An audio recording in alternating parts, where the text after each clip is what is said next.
যতগুলো খাওয়া আপনার চোখের সামনে রেডি হয় আপনি খান, ওতে আমার থুথু দেওয়ারও মন হয় না।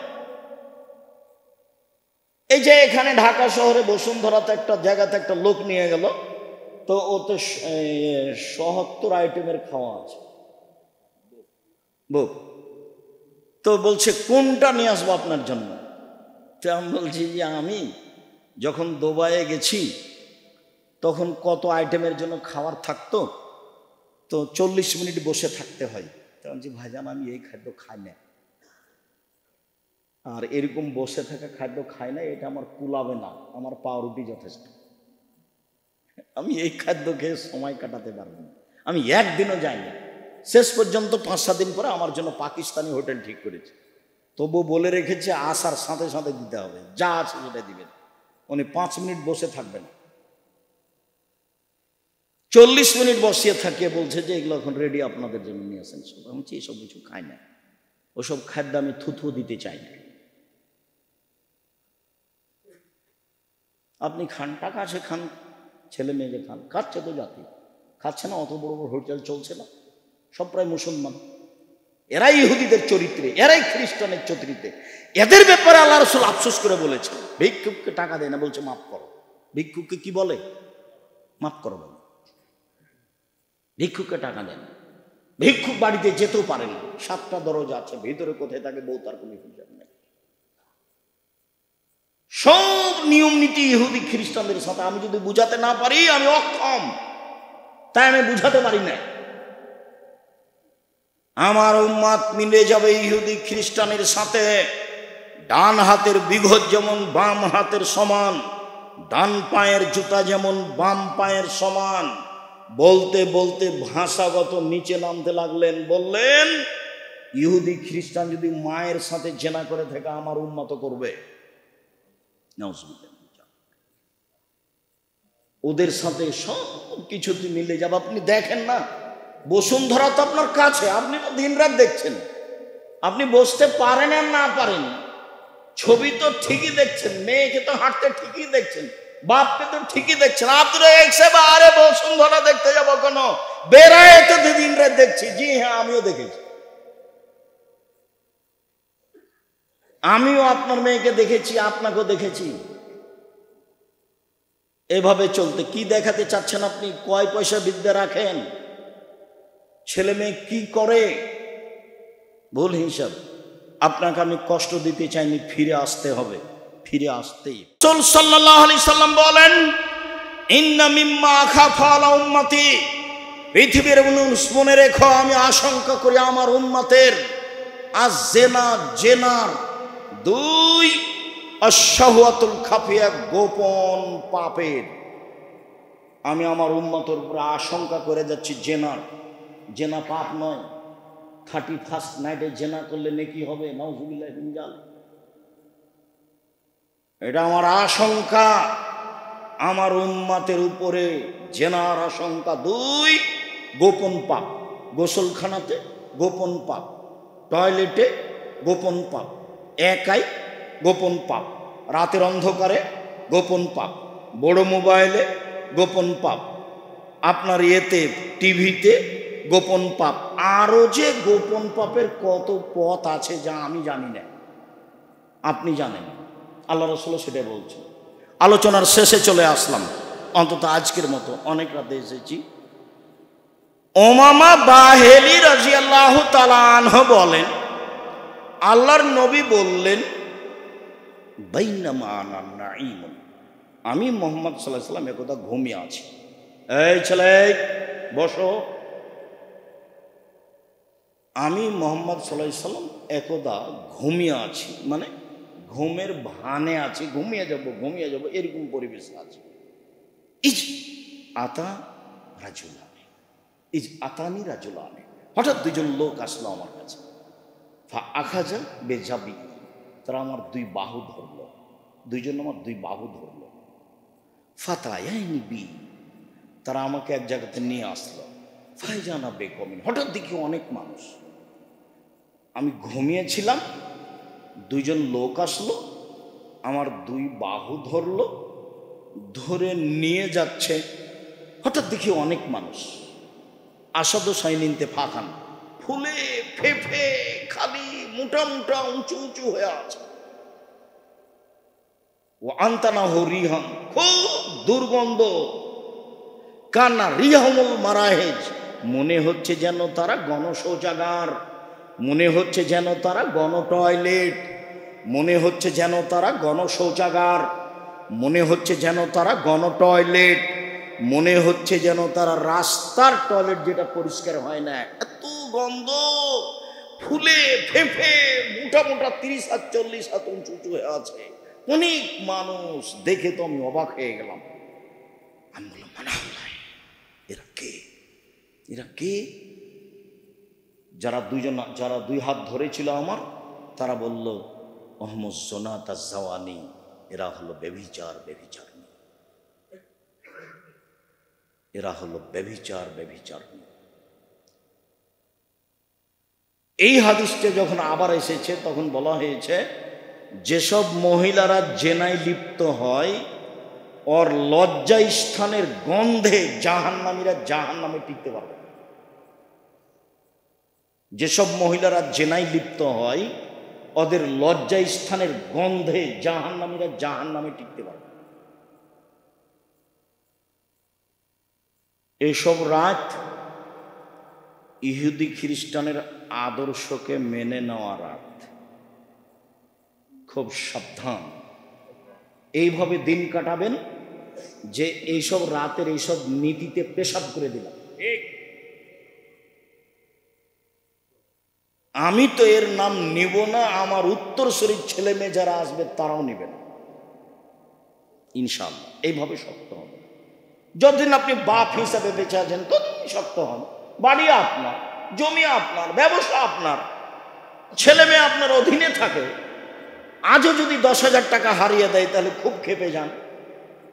হ্যাঁ, তুই কোথায় টাকা হারালি, তোর হিসাব নাই, কিভাবে চলিস সে তো ঠিকই পারেন আপনি। আর ছেলে মেয়ে দিন রাত নগ্ন হয়ে ঘুরবে, জেনায় লিপ্ত হবে, আপনি জানতে পারবেন, কিছু বলবেন না, কাপুরুষের পরিচয় দিয়ে থাকবেন। ভুল হিসাব। আপনি আপনার দিনী ভাই, আপনাকে আমি অনেক ভালোবাসি, আপনার সাথে আমার ভালোবাসার কোনো ঘাটতি নেই। আমি আপনার কল্যাণ কামনা করি, বিশেষভাবে আপনি বেরায়েতের মানুষ এই হিসাবে আমি আরো আপনার কল্যাণ কামনা করি। বেরায়েতের সকল দিনী ভাই, সকল দিনী বোন যারা এসেছেন, যারা আসেননি, আমি সবারই কাছের মানুষ, সবাই আমার কাছের মানুষ আমি মনে করি।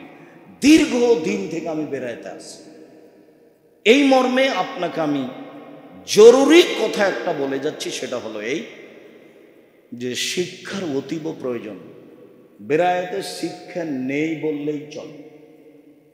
সবাই এখন গান বাজনা, বাদ্যযন্ত্র, খেলতামাশা, ব্যবসা বাণিজ্য, হারামে লিপ্ত।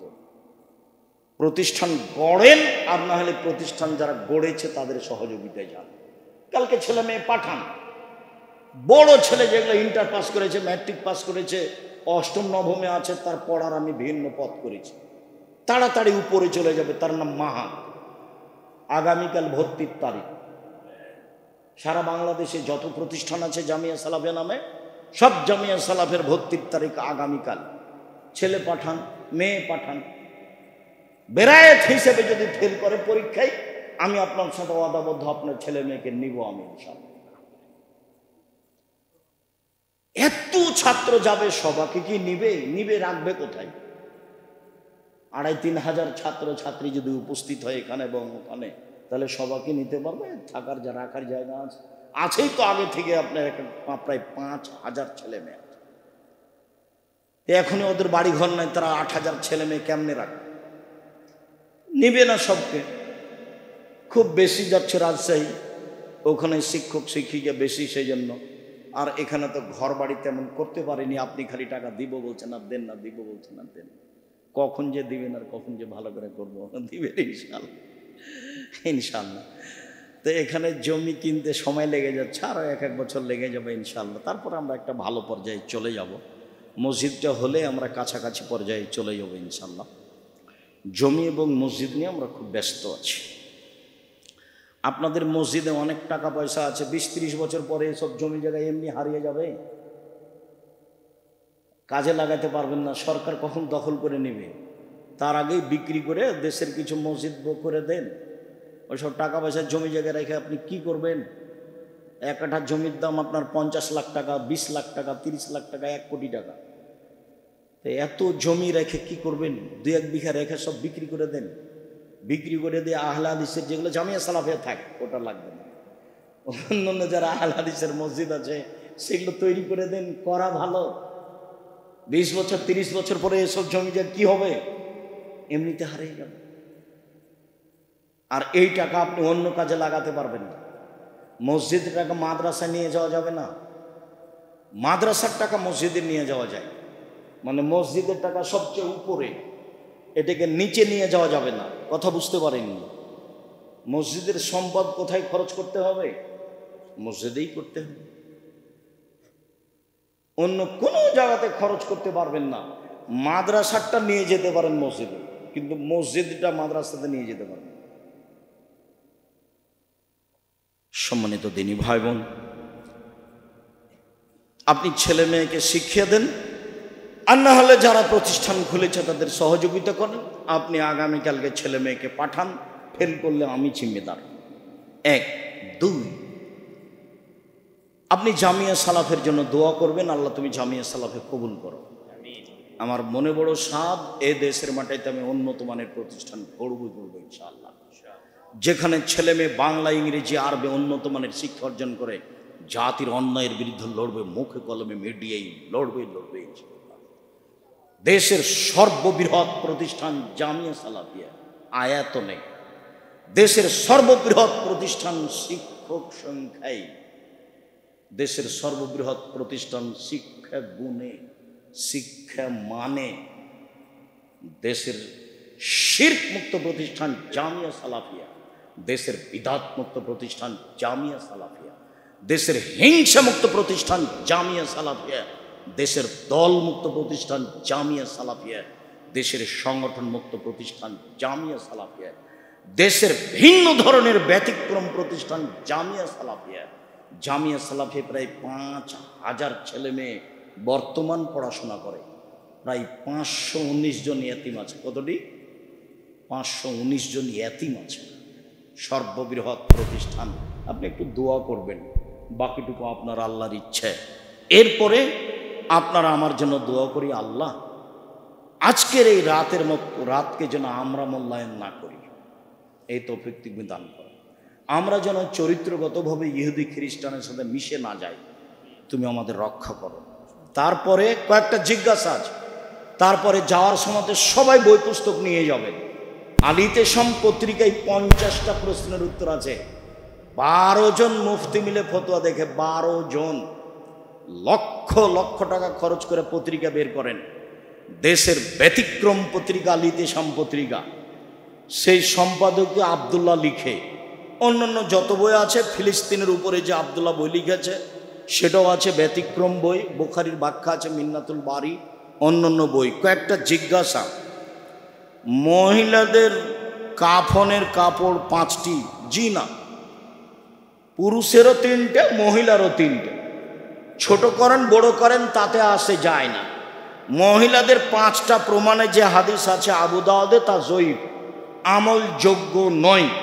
অতএব পুরুষেরও 3টে, মহিলারও 3টে। রমজানে বিতির সালাতে দোয়ায়ে কুনুতের পর অনেক লম্বা দোয়া পড়া যাবে না, বিদাত। মদিনায় হচ্ছে যে, মক্কায় হচ্ছে যে হোক, ওগুলো তো সরকারি মসজিদ, সরকার চালায়, ওখানে তো 20 রাকাত তারাবি হয়। আপনি 20 রাকাত তারাবি পড়বেন, যেটাকে বলা হয় কুনুতে নাজেলা, ফরজ সালাতের শেষ রাকাতে রুকু থেকে উঠে, সেটাতে অনেক দোয়া পড়া যাবে। আর বিতির সালাতের রুকু থেকে উঠে কোনো দিন যদি পড়েন, কোনো দিন, তাহলে ওটুকুই পড়তে হবে, আল্লাহুম্মা হাদিনি ফিমান হাদাইতা ওয়া আফিনি ফিমান আফাইতা। এটাই শেষ পর্যন্ত, বাস, আর পড়া যাবে না। আব্দুর রহিম সাহেব, আমাদের এখানে লম্বা না হলেও হুজুরকে বিদায় করে দিই। হুজুরকে বিদায় করে দেন, দেন কি করবো, দেন। জি, আমাকে একদিন ইমামতি করতে দেন, তারপর হুজুরকে বিদায় করে দিন। ভাইজান, এটা বিদাত, চলবে না। আমাদের হুজুররা করছে তো আমি কি করব?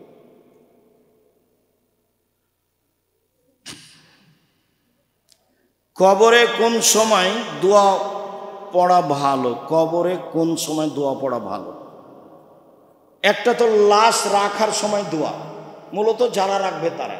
আর একটা হলো যখন লাশ রাখা হয়ে গেছে, মাটি হয়ে গেছে, তখন পরে গিয়ে হাত তুলে দোয়া করবেন লম্বা সময় ধরে, তখন দোয়া চলবে না। কবরের পাশে সবাই মিলে দোয়া করা বিদআত। নিজের দোয়া নিজে করতে হবে, একাই করতে হবে। আপনি যাবেন আপনার মতো, আপনার ভাই যাবে তার মতো।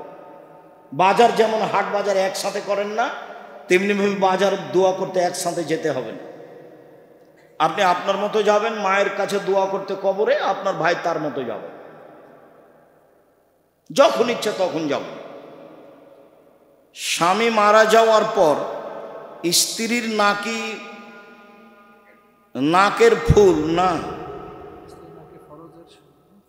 স্ত্রীর নাকি ফরজের সময় গোসল করে নামাজ আদায় করে চাউল খেতে হয়, আর এ সময় স্ত্রী তার ছেলে মেয়েকে দেখতে পারবে না। এরকম কথা কি শুনলেন? বুঝতে পারলেন? আমরা শুনিনি এগুলো বিদআত, হারাম, কুসংস্কার, এগুলো হারাম, এরকম কথা শুনিনি। এগুলো কুসংস্কার, হারাম। স্বামী মারা যাওয়ার পর কি 40 দিন পর্যন্ত স্ত্রী কি বাসা থেকে বের হতে পারবে কি পারবে না? আর ক্ষেত্রে স্ত্রীর কোনো আত্মীয় বা বাবা মারা গেলে সেক্ষেত্রে করণীয় কি? 4 মাস 10 দিন কোথাও যাবেন। বাবা মারা গেলে দেখতে না যাওয়াই ভালো। 4 মাস 10 দিন নতুন কোনো কাপড় পরতে পাবে না, নাকের গয়না নাকের ফুল খুলতে পাবে না, যা আছে তাই থেকে যাবে। খোলাই কুসংস্কার, এটাই হিন্দুদের নীতি। নতুন পরা যাবে না 4 মাস 10 দিন। এটা ছিল 1 বছর শোক পালন। বাড়ির পিছন দিকে কুঁড়ে ঘরে স্ত্রীকে শোক পালন করতে হতো 1 বছর। সেখানে পুরাতন কাপড় পরে থাকতে হতো, ছাই তোলা প্লেটে তাকে খাবার দিয়ে আসতো। এটাই ছিল আগের নিয়ম। আল্লাহ নবী এটা উল্টে দিয়ে 4 মাস 10 দিন করেছেন। স্বামীর জন্য শোক পালন করবে 4 মাস 10 দিন। তাই তো আমি বলেছিলাম 4 মাস 10 দিন শোক পালন স্বামীর জন্য। 40 বছর পরে শোক পালন হয় কি করে? 40 বছর পরে শোক পালন হয় কি করে? আমি আব্দুর রাজ্জাক বিন ইউসুফ করিনি, আমার ছেলে মেয়ে করে না। আমরা মানুষের বাড়িতে চেয়ে খাই না, আল্লাহ আমাদের সম্মানী রুজি দিয়েছে, সেভাবে খাই। মসজিদের মাইকে মৃত ব্যক্তির ঘোষণা দেওয়া যাবে না, বিদআত। মুখে মোবাইলে বলতে হবে, মাইকে ঘোষণা দেওয়া যাবে না। চিৎকার করে ঘোষণার নাম হলো জাহেলিয়ত। জাহেলিয়তের যুগে এভাবে ঘোষণা ছিল, ঢোলাই দিয়ে, ঢোলে পিটানো। বুঝেন কি আপনারা? ঢোল পিটিয়ে বলা হতো যে এলাকাবাসী এত দ্বারা জানানো যাচ্ছে যে কাচারিতে আগামীকাল বিকাল 3টায় মিটিং হইবে, আপনারা উপস্থিত থাকবেন। ঢোল পিটাচ্ছার বলছে, ওরকম ভাবে ঢোল পিটিয়ে বলা হতো অমুক ব্যক্তি তার বাসভবনে ইন্তেকাল করেছে, ঢোল পিটা তার বলতো। তাই চিৎকার হারাম। মোবাইলে জানাবেন, এমনি যা জানবে।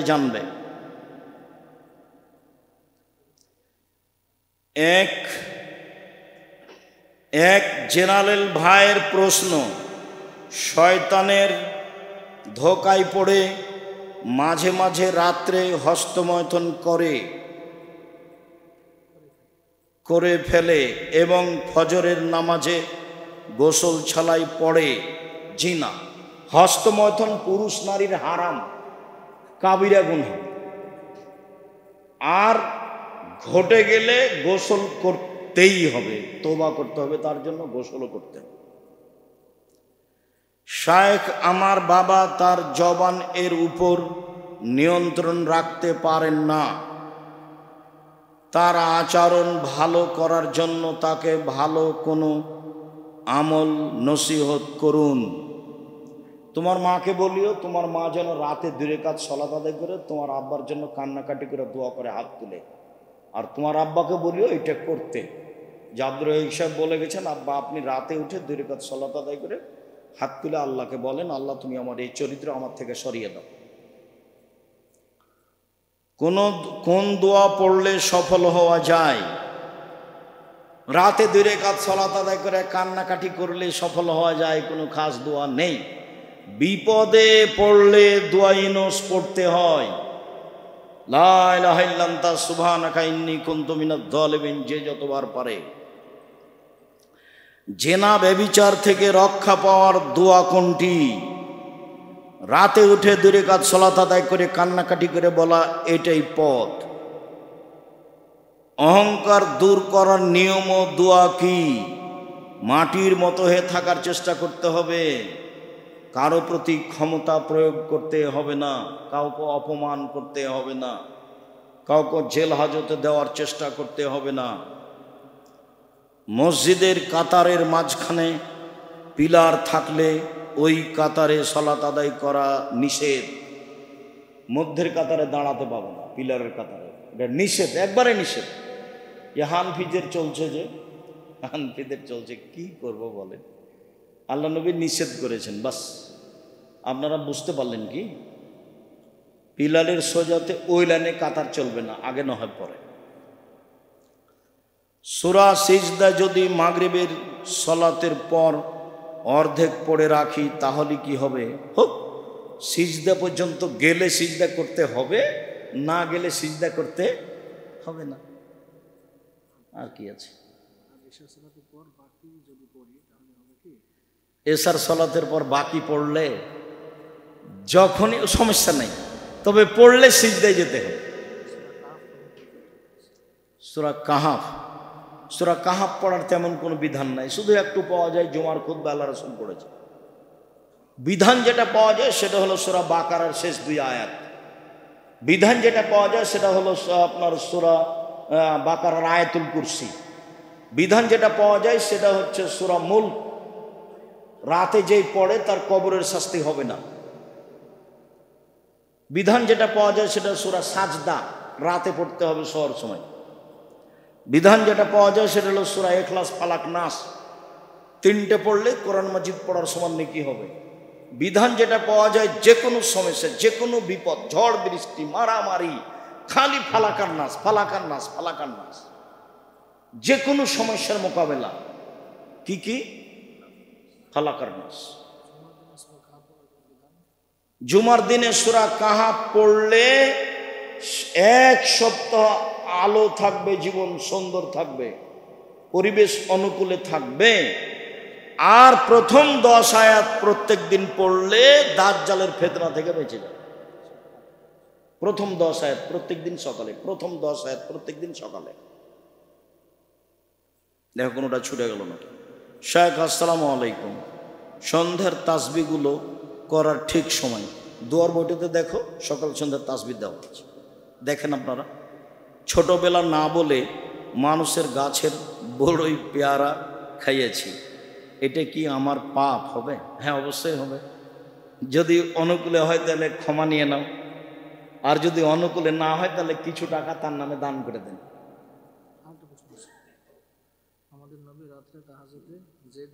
আমাদের নবী রাতে তাহাজ্জুদে যে দোয়া পড়তেন তা কোন স্থানে পড়তে হবে? উঠেই পড়বেন, ঘুম থেকে উঠেই। ওটা বলা আছে যেদিন তৃতীয় খুতবা দিন, রাতের সালাত নামে, রাতে উঠে ইন্না ফি খালকিস সামাওয়াতি ওয়াল আরদ, এটা যখন শেষ হয়ে যাবে তখন লা ইলাহা ইল্লাল্লাহু ওয়াহদাহু লা শারীকা লাহু লাহুল মুলকু ওয়া লাহুল হামদু ওয়া হুয়া আলা কুল্লি শাইইন কাদির ওয়া সুবহানাল্লাহি ওয়া আলহামদুলিল্লাহি ওয়া লা ইলাহা ইল্লাল্লাহু আকবার ওয়া লা হাওলা ওয়া লা কুওয়াতা ইল্লা বিল্লাহ রব্বিগফিরলি রব্বিগফিরলি। এরপরে ওঠে আল্লাহুল লাকাল হামদু আনতা কাইয়ুমুস সামাওয়াতি ওয়াল আরদু মান ফিহিন্না ওয়া লাকাল হামদু আনতা নূরুস সামাওয়াতি ওয়াল আরদু মান ফিহিন্না ওয়া লাকাল হামদু আনতা মালিকুস সামাওয়াতি ওয়াল আরদু মান। এইগুলো লম্বা আছে, যেটা আপনাকে মুখস্থ শুনিয়েছি, বইয়ে আছে, উপদেশ বইয়ে, সলাতের বইয়ে আছে। এগুলো দেখে মুখস্থ করে নিন, বাংলা মেসকাতে আছে, আর নিচে আছে। বাংলাদেশের প্রসিদ্ধ একজন আলেম বলেছেন, যে খাদিজা রাদিয়াল্লাহু তাআলা আনহার বিয়ের সময় তার বয়স নাকি ছিল ২৭ বছর, কিন্তু আমরা তো জানি তার বয়স ৪০ বছর। ৪০ বছরই ঠিক। মুহাম্মদ সাল্লাল্লাহু আলাইহি সাল্লামের আগে তার দুইবার বিবাহ হয়েছিল, তার সংসার ছিল, তার ছেলে মেয়ে ছিল, যেগুলো মারা গেছে। রাসূল সাল্লাল্লাহু আলাইহি সাল্লাম হলেন তৃতীয় স্বামী। আগে খাদিজার কয়টা স্বামী পার হয়েছে? 2টা। ২৭ বর্ণনা ঠিক নয়। দাড়ি কতটুকু রাখতে হবে? যত দূর যাবে। চেঁচে ফেললে অভিশাপ হবে, ছোট করলে কাবিরা গুনাহ হবে। ইসলামের দৃষ্টিকোণ থেকে আলেম কাকে বলে?